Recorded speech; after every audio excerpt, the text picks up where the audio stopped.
Well, fellow militants and viewers, a blessed day to you. This is Goff with Pikkihead Militia, and today we're actually blessed to have in our studio with us DJ Blayze from WBLX, and he's also an entrepreneur here in the city of Mobile. Blayze is going to be conducting our initial Goffcast for our podcast that we are starting or initiating. So without further ado, it is such an honor to have DJ Blayze in studio with us, and we're looking forward to this encounter. DJ Thank Blayze, you, Goff, for having me. Blessed. So to even be a part of the militia, be considered to part of the militia is an honor for me. So. Yes, sir. And congratulations on the podcast and starting it. This is an exciting venture for you. It surely is. Consider yourself an official militant. If that is in order. Yeah, absolutely. So how did the idea of Goffcast come about? Where did it come from? Goffcast, we have been doing some filming intermittently on different subjects.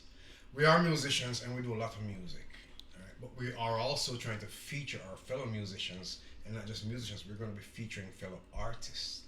Interesting. So okay. Goffcast is just my paying respects or paying dues to my fellow artists as we go along. And not just artists, we're also going to be depicting some things on lifestyle, such as food, such as natural medicines, natural lifestyle. So is that, would we consider that to be the Pikkihead lifestyle? Yes, maybe? Most definitely. There's a lifestyle that goes with being a Pikkihead? It will be, you could say, an interview of some ways in which we live. Absolutely. Well, let's talk about how you live. Let's talk about how you got here. Where are you from? I was born in Mandeville, Jamaica, and grew up just outside Mandeville, Jamaica, a small town called Kendall, Jamaica. Kendall, Jamaica. And Kendall is famous for a train wreck. A train wreck? Yeah.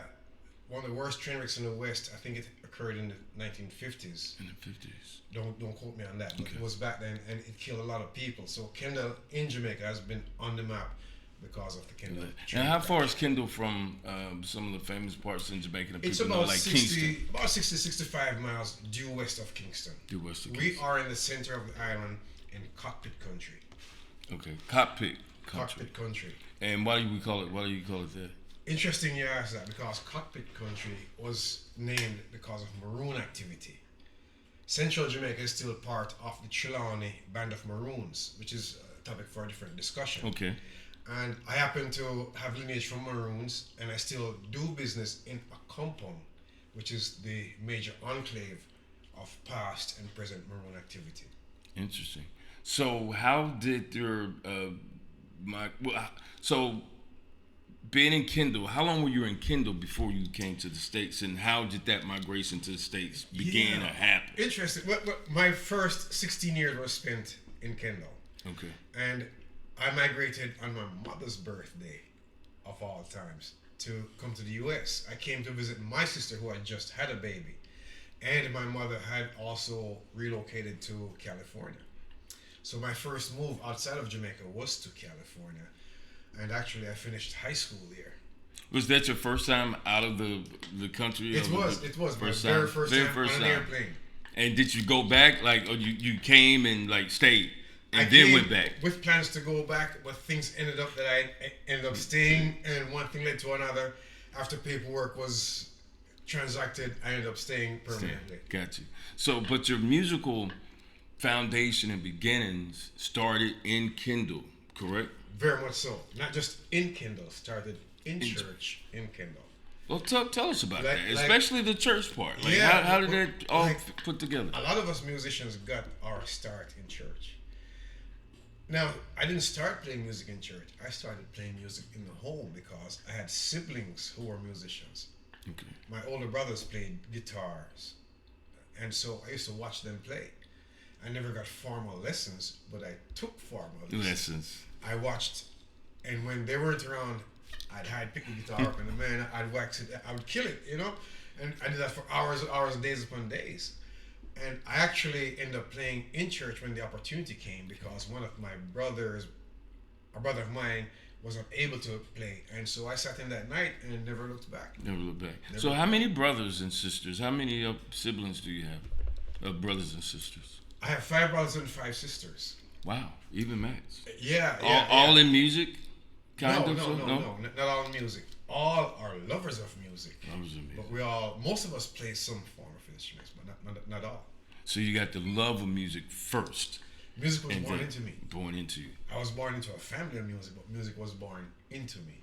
Okay. So what styles of music influenced you there in Jamaica? And then as you came to the States, what new styles that you heard for maybe the first time influenced you? In Jamaica, believe it or not, reggae is the major genre. However, growing up, reggae was not the major genre in my household. Gospel was first. Really? And not even Jamaican gospel. It was usually American or British gospel starting off. For some reason, Blayze, we have always placed other music over our own. And even in Jamaica today, we're still fighting to have proper recognition for reggae. Gotcha. It has now become major. Amazing. It is a major genre. But at first, reggae was not accepted as our own. So who were some of the artists that were listened to in the house? So growing up, my parents liked, believe it or not, Jim Reeves, Patty Page, Ace Cannon. My brothers also listened a lot of Ace Cannon. But we also listened gospel guys, I'm trying to remember some of their names, and most were American black gospel guys as well. However, underground is where my music influences came. And I must say, we all listen to Bob Marley, but even before Bob Marley, there was Toots and the Maytals. Yeah. There were the Scatterlights. There were groups like, I'll tell you real quick, there are groups with Leroy Sibbles, and the names are slipping me now. And then Bob Marley came, Jacob Miller came, Peter Tosh came. Yeah. The Wailers, Bunny Wailer came. Even after the Wailers broke up, these guys individually were still doing music and were so influential. However, believe it or not, one of the greatest influencers on my musical life growing up is a guy called Robbie Shakespeare.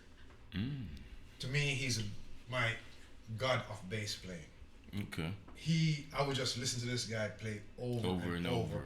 And especially with my favorite group, Black Uhuru. Oh yeah. So Black Uhuru is my favorite group. Robert Shakespeare and Sly Dunbar are my favorite musicians.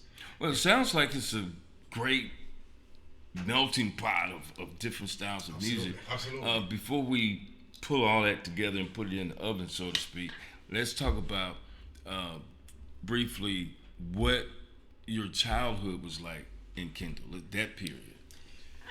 Before you came to the States. My childhood in Kendall was pretty typical of most other children. And when I say that, we were poor, man. Shoes were reserved for Sundays in church or when you went to school. But that was everybody. But we retrospectively, we were poor. But no one knew, though. Blayze, we were rich. We were rich in substance. And we were rich in culture, and we were just rich in fun because we had freedom. Even as a young kid, we could roam for miles and hours. As long as duties in the house were taken care of, man, you could take off. So during holidays, I got up, I did my chores, and then I hit the streets or hit the woods, and we had freedom to roam. Do you think your early childhood upbringing and lifestyle has played a part in your adult life and maybe keeping you balanced or looking at life a little differently now as an adult? Most definitely. Growing up has taught us to accept challenges and to work at them. Growing up has taught us about survival. Growing up has taught us about overcoming obstacles. So hardly anything else bothers you because even though as a kid we didn't realize what was true stress, now you realize that look, we did overcome quite a bit.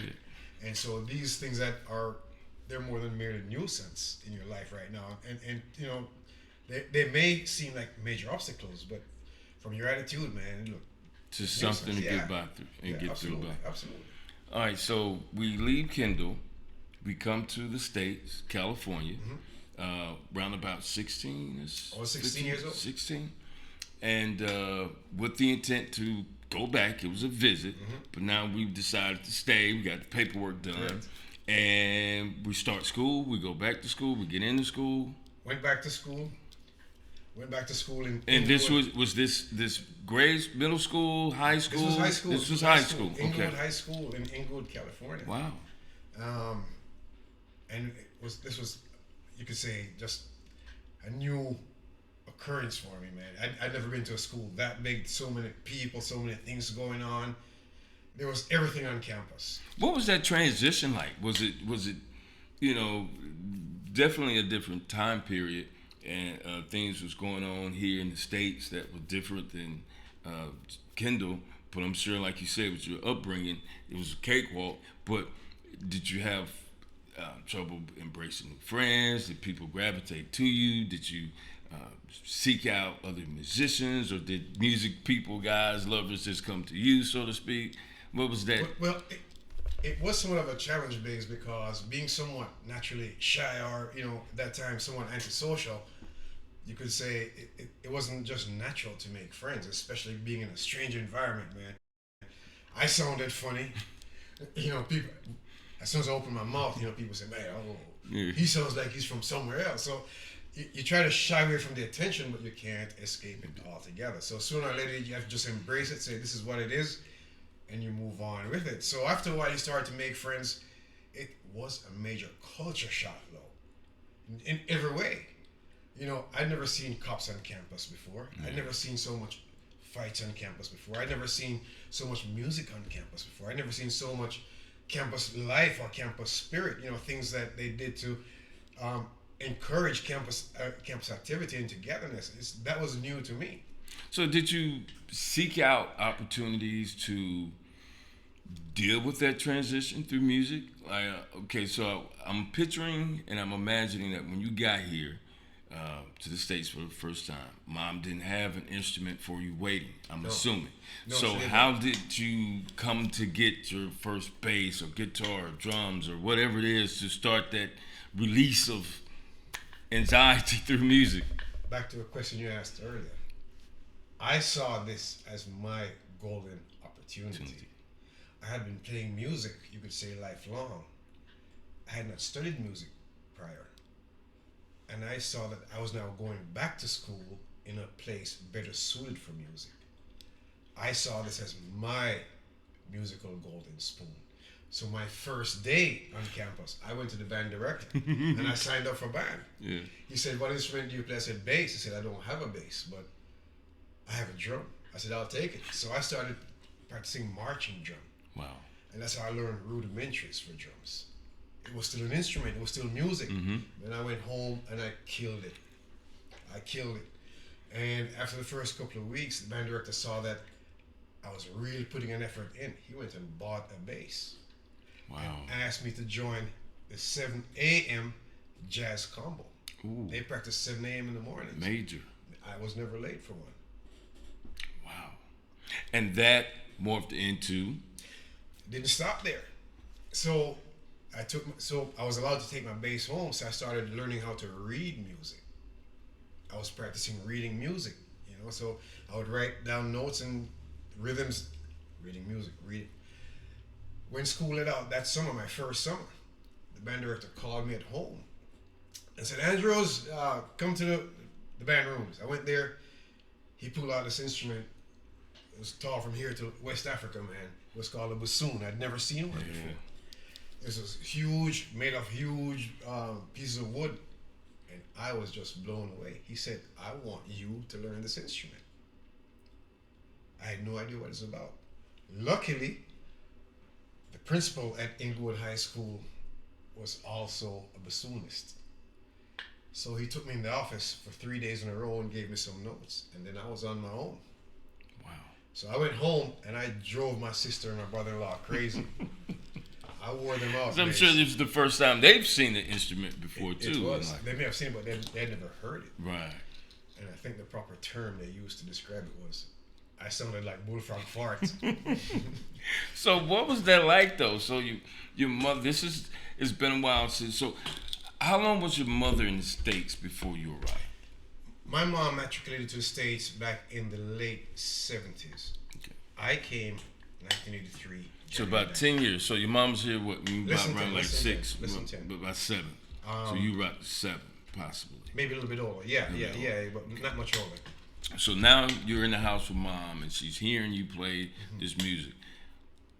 Was she receptive? What was it, Luckily for her, how were you able to practice and play with that happening? luckily for my mom, most of the week she worked out of the home. Okay. And so she was not there because I would have driven her crazy too. So, so luckily, by the time she heard me playing, I'd gotten a little bit better, and I could, yeah, I could work something out. So by the time she saw me perform, she had escaped the torture of listening to me learn the instrument per se. So how many instruments do you play now? Currently, my main instrument is bass. I use guitar a lot because I do most of my writing on the guitar. I've not played a bassoon since maybe 1986 when I was in band in college. Well, that stops today. Yeah. I have one in the car. No, I'm just kidding. Just kidding. So now it's mainly bass, guitar, and percussion. And percussion. I still love percussion. All right, so you graduate from school. Yeah. You get your first job. Uh, when does putting a band together or you getting with the band lead to where we are now? So while in college, we had an opportunity to do. When I was in college, I got a call from a group called the Rusty Dreads. This was in Ruston, Louisiana, North Louisiana. And this was a bunch of guys, these were some white guys that were playing reggae. And their bass player was about to leave. And they asked me to join. And so that was my first experience out of, say, my previous gospel or band music, playing, with these guys. And then we were in Grambling in North Louisiana. They asked us to put an international program together with a concert, and so we formed a group called the International Dub Corps, Ooh. and that's where it started. Is that still in existence? Not quite. Not quite. Myself and the percussionist still exist.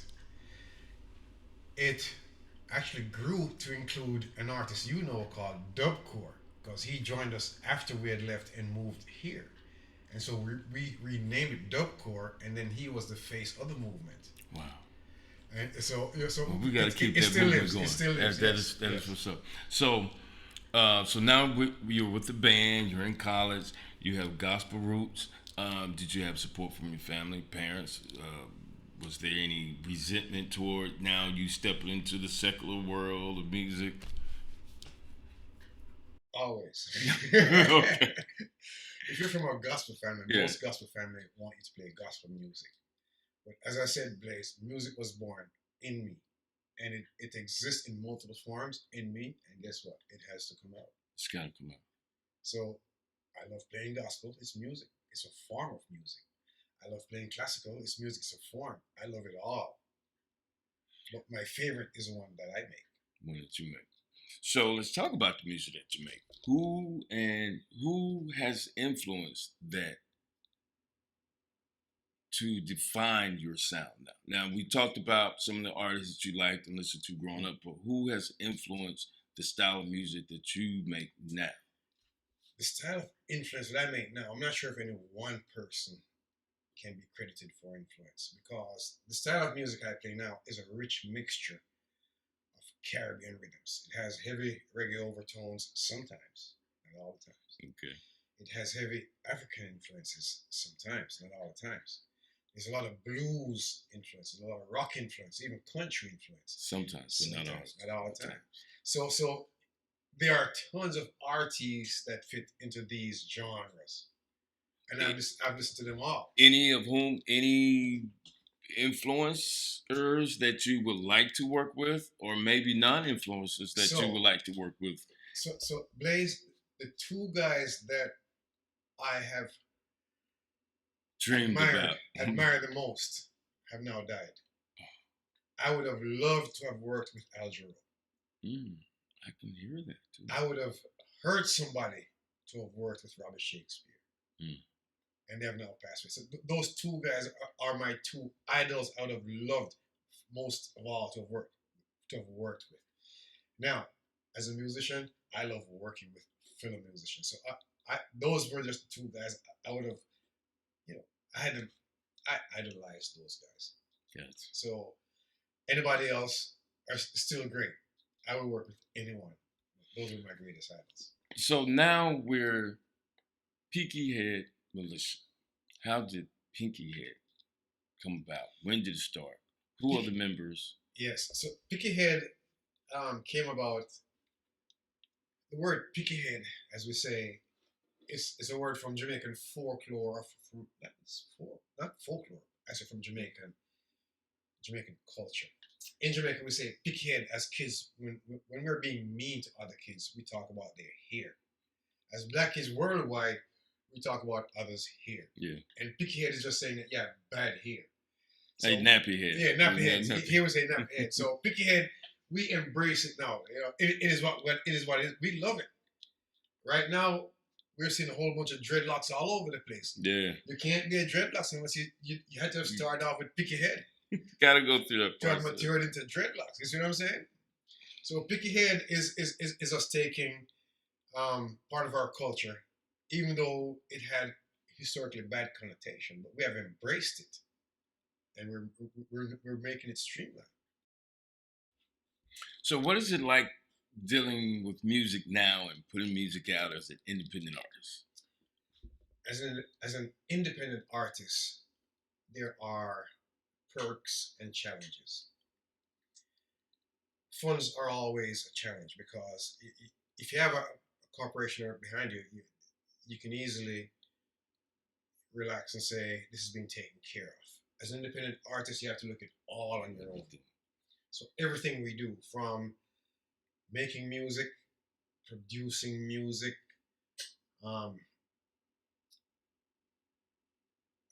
even with us performing, doing social media, doing just about everything as it pertains to the business of music has to be conducted by us. And it's quite challenging. And you're a family guy, family yes. Man, wife, kids. Yes. How are you able to balance that and do the music? That is always a challenge. It helps if the family is supportive of you doing music and you're also supportive of your art. Otherwise, it's a challenge. So I have lost. I'm not going to say wives or girlfriends or either before because of music. I understand. I relate. It's a challenge. I relate. Yeah. So, your childhood, we have Kendall, Jamaica. We have coming to the States. We have gone to Inglewood High School. We have gone to Grambling, and relationships through the years. Now we have wife and kids. We're stable. How has that played into your approach to songwriting now versus the way you wrote material in the past? I am not sure. And I'll tell you why. Honest? I have no protocol towards songwriting. I cannot tell you what my next song is going to be about. My inspiration, Blayze, comes from anywhere. I've listened to my son and his mother argue and gotten a song out of it. Just from one line I heard him say. Mm-hmm. Sometimes I'm listening to the radio and I'll be listening to an interview or someone talk, and just from the conversation or the gist of the report, I get an idea. I've been beneath my car changing my oil, and music comes to me. I get music in the shower. Yeah. It doesn't matter. I cannot tell you how I go about writing songs. Music is you. It's in you. It's in me. And sometimes I get lyrics. Sometimes I get music. It doesn't matter. And after a while, lyrics will complement the music or music will complement the lyrics. But Well, to say I have a certain way I go about writing music, I don't. You do. I don't. Do you think that's gives you an edge, or it gives you that's something special or different than any other groups out there now? It may not give me an edge, but it does not limit me. Because anything is wide open. You're not in a box. I can see something and it inspires me. I can hear something. Someone can tell me a line, or I can listen to a conversation that doesn't pertain to me. Anything, if it gives me an idea, it can give me music. So with all this experience and talent and wealth of knowledge that you have you ever been told that you had to audition for a gig that you felt like that you're so qualified and you're the right fit, but you got to audition? I've never auditioned for a gig that not formally anyway. I think we've auditioned informally where people have come to hear us play and then considered were we appropriate for their event or events. But we've never been invited to a formal audition. How do you approach your performances on stage, and what is the biggest stage maybe you've performed on in your career? I approach each performance as if it's going to be my last. It doesn't matter if I'm going to be performing for 5 people or 5,000 or 50,000. It's the same approach. I want to be ready, and I want to give the best performance. Maybe the 5 most important people. So I've seen you perform at the People's Room, downtown Mobile, Alabama. Is that the smallest stage, so to speak, you performed on? It's a smaller stage, and actually I like it because it's very intimate. I love intimate settings. So I love huge crowds because when the energy hits, the energy, it's a whole energy wave, right? But I really love intimate spaces as well. What's the biggest stage you performed on? I think I performed for 80,000 people. I think that was a Bayfest concert. It was estimated to be 80,000 people in the crowd. 80,000 people. So, Errol Brown. Errol Brown. Errol. Yeah. Brown. Yeah. You've worked with him. Yeah. What was that like? Errol is the definition of a true professional in more ways than one. And he's from where? Errol's from Jamaica. Okay. Errol Brown. Just say, let me formally introduce the Errol Brown we are talking about. There are several. But the Errol Brown is who has mixed our music formally. And he has also done tons of work with Bob Marley as well as the Marley families. Currently, he's on road with Steel Pulse. Really? But he has an awesome ear. And being around him is always knowledge. Is that happening soon? Is that coming? As soon as he can. I spoke to him weeks ago, and whenever he's free, he will be doing some more work for us. Not to mention, we have to be able to afford him, but he is worth the billing. He's really good. But he is a consummate professional. And when he says run, man, you better run. And keep it speeding. Yeah. He's good to work with because of his professionality, man. He's awesome. Are there any challenges that you're currently facing or maybe have overcome with the band, with the group, and with the music, and trying to maybe describe your music? Because I know there's jazz, bluesy, there's gospel, maybe reggae, or Caribbean. What genre do you fit in? Is that a challenge? Yeah. It is a challenge because not all our music is reggae. We are a reggae band, and we play good traditional reggae music along with its other forms. There are several forms of reggae. However, as I said, we have lived internationally in multiple places. We've all settled here, and we have brought our influences with us. We all love other forms of music, and other forms of music have influenced us. And so we incorporate them all, whenever it is necessary or whenever it just feels natural. And so I can tell you, sometimes I get a song, it's more of a blues influence than a reggae influence, because blues actually is my favorite form of American art. What's the first song you ever wrote?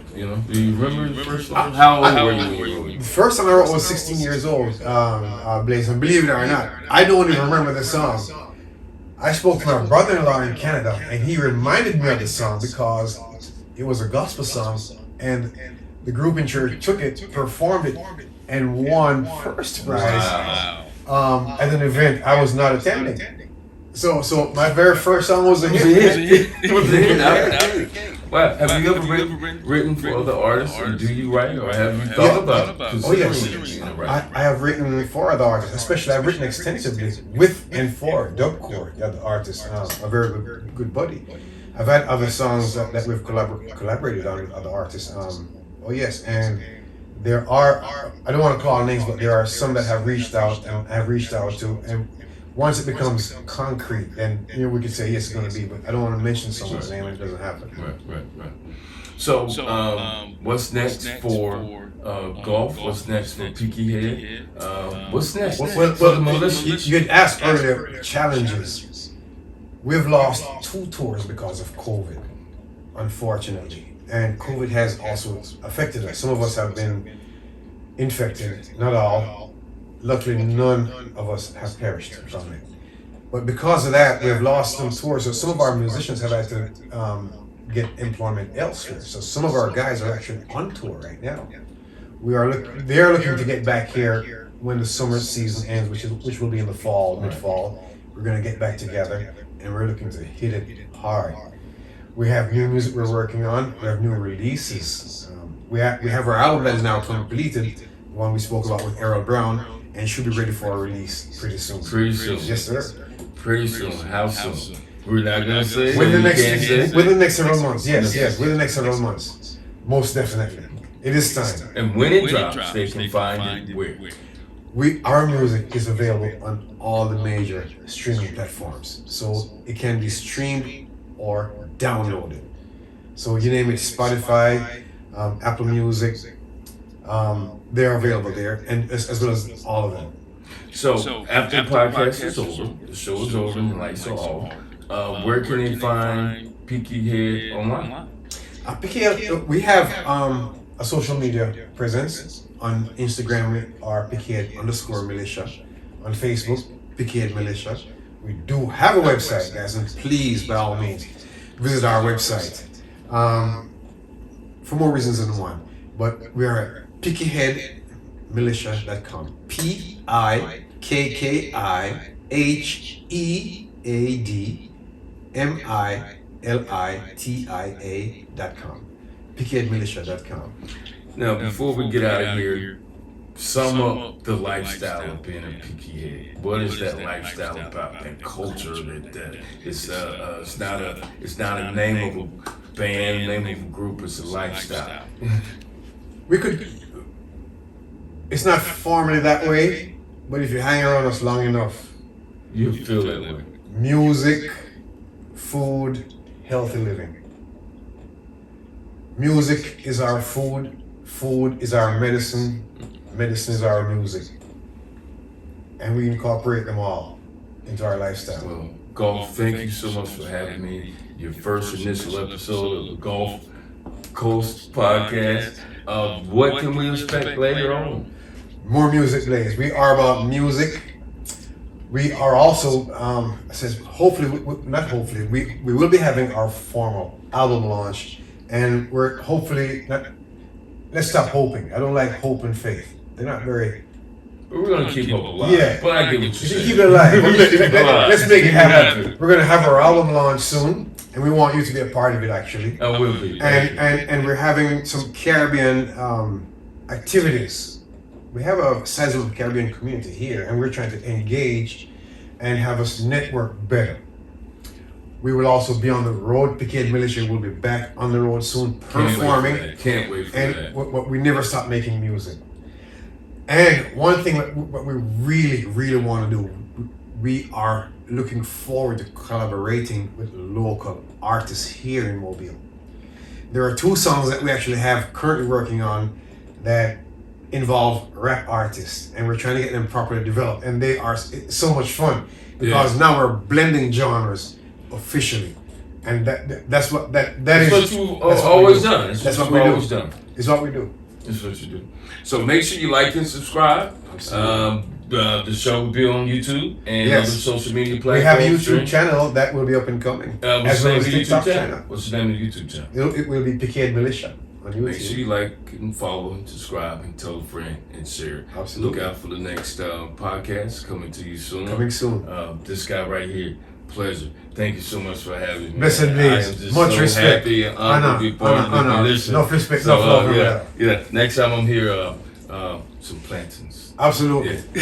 We'll make it happen. Food, medicine, lifestyle, music. Pikkihead Militia. Militia. Till next time.